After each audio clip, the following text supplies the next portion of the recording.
that fucker comes around, bang, and we take him down. Do you sort of get it?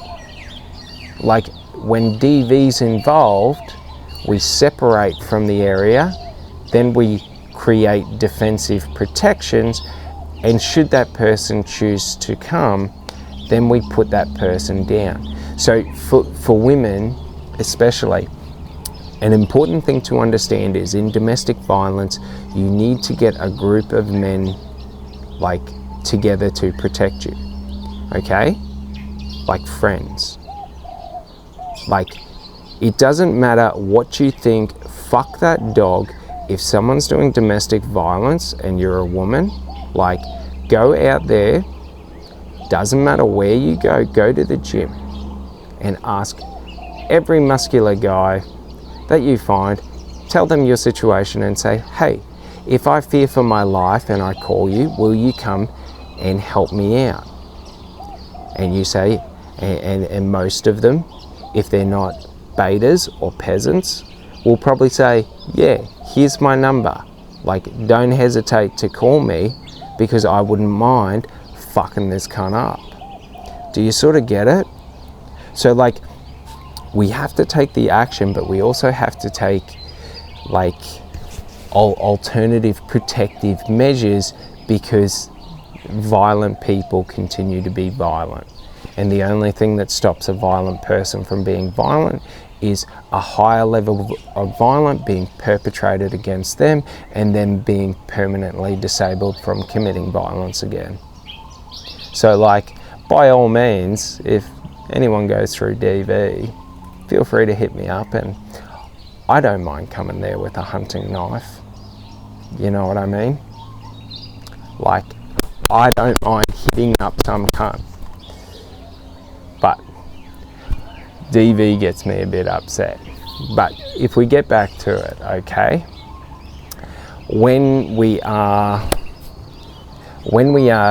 thinking about trauma, okay, and we're taking out the extreme trauma, okay, the extreme trauma, so we're talking about extreme violence, extreme manipulation, okay, and when we're talking about extreme manipulation, we're talking about things where people, like,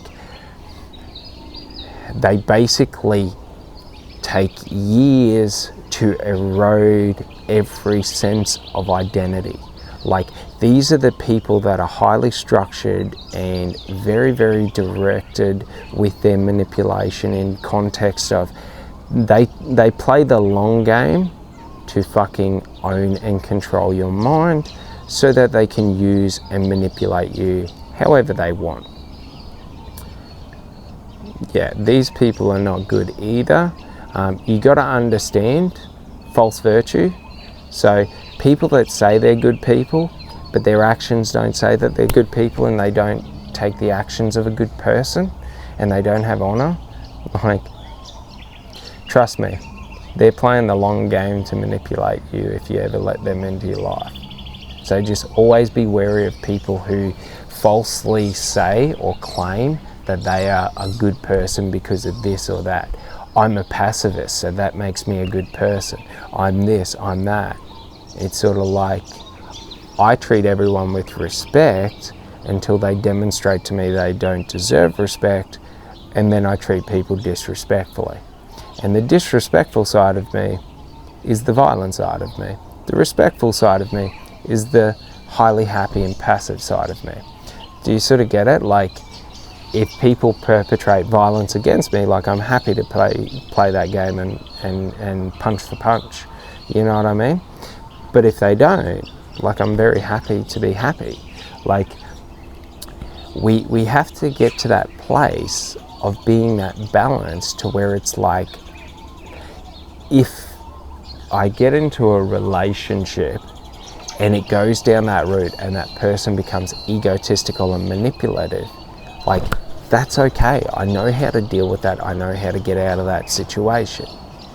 If it doesn't go down that way, like, I don't have to be always preparing for it and, you know, we're like creating the environment for it to exist.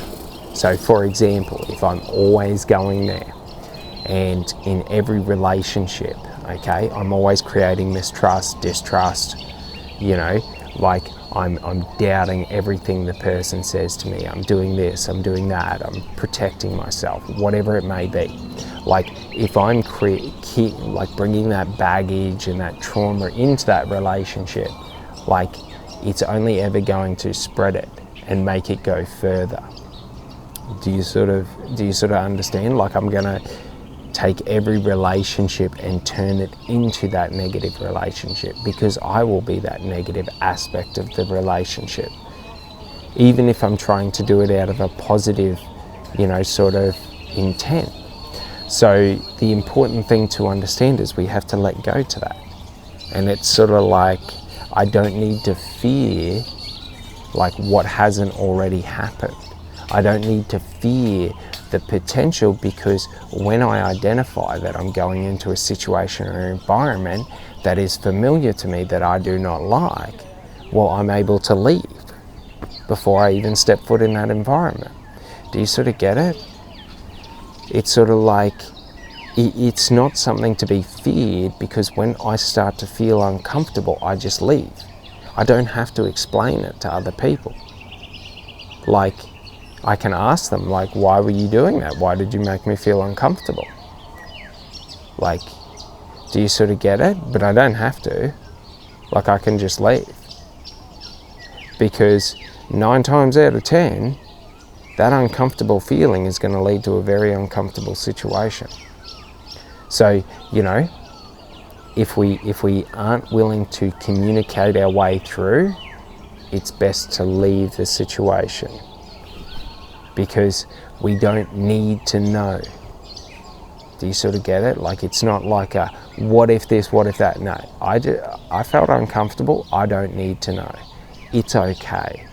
Like, uncomfortable is not for me. I want to feel good in life. I don't want to feel uncomfortable. I don't want to go back into uncomfortable motherfucking relationships. Do you sort of get it?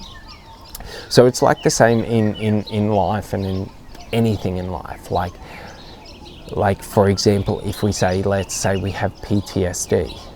Okay, so I had mild PTSD. I don't know how mild it is. Is it normal to walk through a shopping centre with keys in your eyes, thinking about and analysing how you're going to jam it into everyone's brain? Like, is that normal?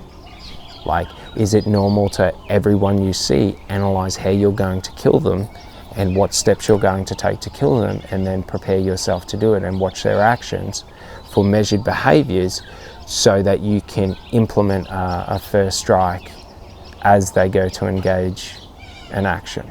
Do you sort of get it? Like, as they go to attack you, you've already broken their leg. So, like, for example, my childhood, like, led me to having, like, maybe it's mild, maybe it's high, who knows? But some form of PTSD where I lived in perpetual stress and anxiety of fear of attack, that I always had to prepare and defend myself. Do you sort of get it? Like, it's not a bad thing.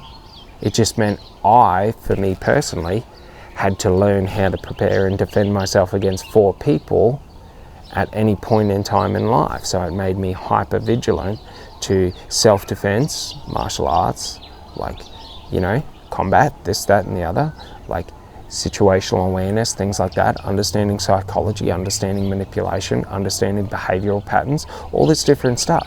Like, it's not a negative thing, but the stress and the anxiety, because I thought of it as a negative thing. I thought of it in terms of fear. So it was a negative response. It was a fear response. So while I was always preparing, I was always in fear of what was going to happen. Which, you know, it's not a bad thing, but it's about understanding, like, fear is not a negative emotion. There are no negative emotions. There's only negative meaning we give to emotions. Just like there are no positive emotions, there's only positive meaning we give to those emotions. So when I give positive meaning to an emotion, I allow positive chemicals to be created within my brain, like the positivity chemicals, whatever they are. When I think of something as being negative, I release stress chemicals, okay? So that's all you got to understand. The emotion doesn't matter. So I can release positive chemicals in loss. Like I have done this within my own life. And it's just literally by reassigning the idea of loss from being negative to happy. Loss is liberation. Like loss is celebration. Celebration of what was. Now what can be will be. Do you sort of get it? So it's about shifting that frame of mind, because then in every situation where you put me in loss, I feel happy. Do you sort of get it? I feel good. Do you sort of get it? Like I've done that with violence. Like if you come up and punch me in the face, like as soon as you punch me, like I stop feeling pain. Do you sort of get it? Like, and that's just because my brain doesn't register the pain. But the other thing is as soon as you punch me in the face, I'm going to start smiling manically, because violence and fighting is something I really, really, really, really enjoy. I just don't let myself enjoy it. Do you sort of get it? Like, if someone walked up and punched me in the face, like now I get to unload all of that pent-up anger and resentment and stress and everything that I've ever experienced throughout my life. I get to unleash it on you. Do you sort of get it? So it's sort of like, it's one of those things when we're able to reframe and reshape our ways of thinking and the meaning we associate to things, we reframe and we reshape those events and those actions. Now for me, getting attacked on the street is something quite exciting. I look forward to it, but it never happens. Maybe one day it will. I look forward to it. It will be a very exciting and fun experience. Do you sort of get it? Like I've been punched in the face that many times. I've been hit with shit. Like it doesn't hurt, but the joy of fighting when you stand and you like that is fun. But that's the thing. Like my childhood, my growing up and all of that was highly violent. Like I associate violent with happiness. So it doesn't mean that I go out and portray violence, because that would be a weak person's action. It just means if you take me into violence, you are not taking me somewhere I do not like. You are taking me home to where I grew up, where I know, where I spent most of my life fighting, you know, in fear, outnumbered. Like, I don't fight one-on-one. It's always got to be outnumbered. That way I can truly find, you know, my full expression and my motions and my movement. Do you sort of get it? When that fear raises and that adrenaline kicks in, and then it's survival. That is what I love about it. But regardless, you can do this with everything. I've done it with loss. I've done it with heartbreak. If you break my heart, like, all that means is I cared about you. Like, do you sort of get it? Like, what is negative about that? Like, how does that hurt me? Like I connected and felt a certain level of deepness with you. Like, how is the loss of that negative? Like, I've always got that experience. Why does it have to continue? Do you sort of get it? Like, it's just about reshaping the ways that we think about things, because then, yeah, you can reject me, whatever. I had fun while we were together. I don't care. I'm going to move on to the next, like, job done. Like, I'm just going to keep moving forward. No matter what happens to me in life, whatever situation or event I'm in, if you punch me in the face, that is now my reality. And guess what? I like this reality. If you come up and give me $1 million, this is now my reality. I like this reality. If you come up and spit in my face, this is now my reality. You won't like to see this reality. You know what I mean? Like, this reality involves broken noses, because that's what I'm going to do. I'm going to crush your nose so that you, for the rest of your life, can't breathe properly, so that you remember the one time that you fucking spat in my face and how big of a fucking mistake it was every time you get a cold and your nose does not operate. Do you sort of get it? Like, we can choose whichever direction we want to go in any moment. You could spit in my face and I could choose to be Jesus reincarnated and go, fucking peace, love. I like the taste of that. Do you sort of get it? Or I can come over and I can try and crush your nose so that you've got to get multiple surgeries to have partial usage of it. Do you sort of get it? Like, it's not about, like, I'm not fighting you for respect, no. I'm going to make you regret what you've done through every day for the rest of your life.